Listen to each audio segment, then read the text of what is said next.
My name is Phil Stegemann. I'm an associate professor at the School of Medicine, and I am an orthopedic surgeon for over 30 years and chief of orthopedics at the Erie County Medical Center. And my goal today is to teach you how orthopedic surgeons think about a medical history, okay? Sometimes patients come in and they have very acute injuries. They have a wrist fracture or something like that. It's pretty easy.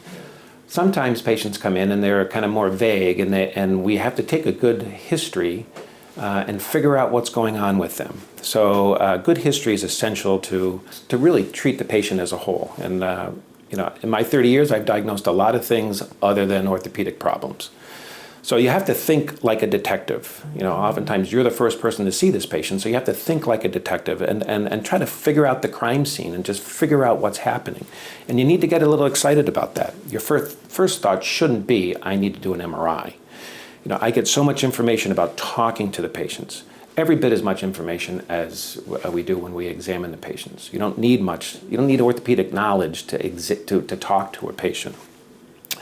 So the nuts and bolts of it is you come into a room and you say, hi, I am so-and-so, and I look at everyone in the room, I acknowledge everyone in the room, kind of figure out who everybody is, and then I sit down with the patient at the same level. I get close enough to the patient to be able to speak with them comfortably, kind of close enough almost to touch them. Patients expect to be touched, but I don't invade their space, okay? But we're at the same level.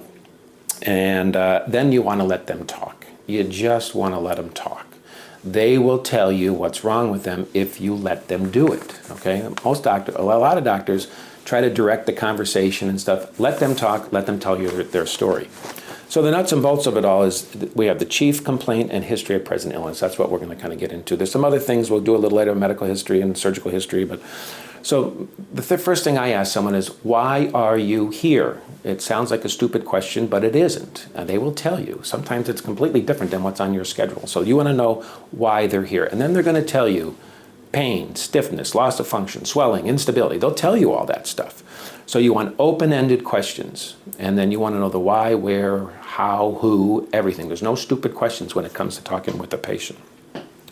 So the first thing I do is try to figure out onset. When did this start? Is it an acute injury like that broken wrist, or is it more insidious over the past couple of years? If it's an acute injury, I call that the ow moment, the moment they had ow.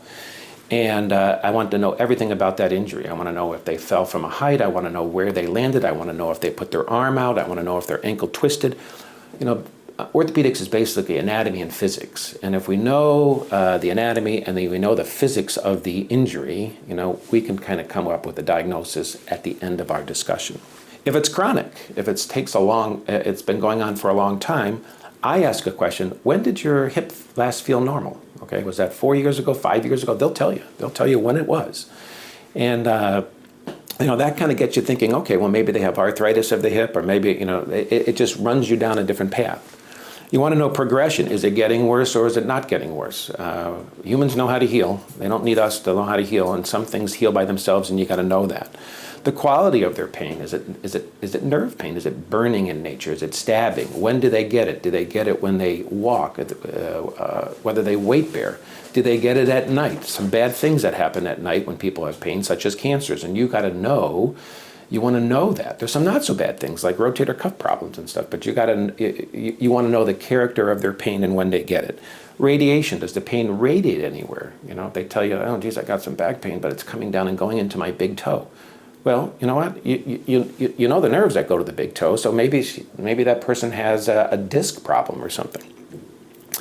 Instability, they'll tell you if their knee is wobbly. Do you feel like your knee's normal? Can you bend and go up and down the stairs normally, or turn? They'll tell you if they have, if they felt a pop and then they feel like their knee is wobbly now. Finally, I get into associated symptoms, something else that's going on. I always leave a little blank at the end of the discussion. Anything else going on? You look like a healthy person to me. Are you losing weight? Do you feel healthy? Is life good? Okay. Then the last bit, I go into the medical history, the surgical history, the meds, allergies, etc. Now, why do we want to know that? Well, I want to know if someone's diabetic. I want to know if someone has hypertension. I want to know if someone has rheumatoid arthritis, because that has orthopedic implications. Okay, so we need to know all that stuff. I need to know their medications. We prescribe medications. We prescribe narcotics for fractures and surgeries. We We give antibiotics, we give non-steroidal anti-inflammatories. We need to know that, and so we don't want to give them medications they're allergic to. I want to know their past surgical history, whether they've had total hips, total knees. Was this extremity ever injured before? Or did you ever have surgery on this? That's unbelievably important for our decision making and what's best for the patients. Social history. A big thing in social history is smoking. Smoking and orthopedics do not go together. Okay, if you smoke, you don't heal as well. It's just a given. Okay, and so we always ask people about that. And some people have real big time problems because they smoke and they don't heal their bones right. So if they have a bad fracture and they're smokers, we have to let them know about that ahead of time. So that's real important. Also, drinking history, and also what do they do at work? What kind of work? What are we trying to get you back into so that you can do things again? And also their athletic endeavors and what they enjoy doing. Finally, their family history, if there's a history of inflammatory problems, lupus,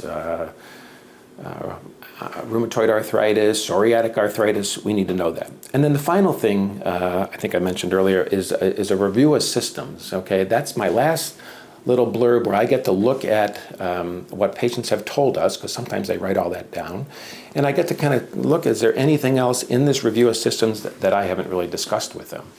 And then after that, I have a pretty good idea of what's going on with this patient. Now, I can be a little bit problem-focused if I need to be, because I basically have a diagnosis in my brain, okay? And then what my physical exam, which you'll hear a lot about coming up, that physical exam really is going to kind of confirm what you already kind of think you know.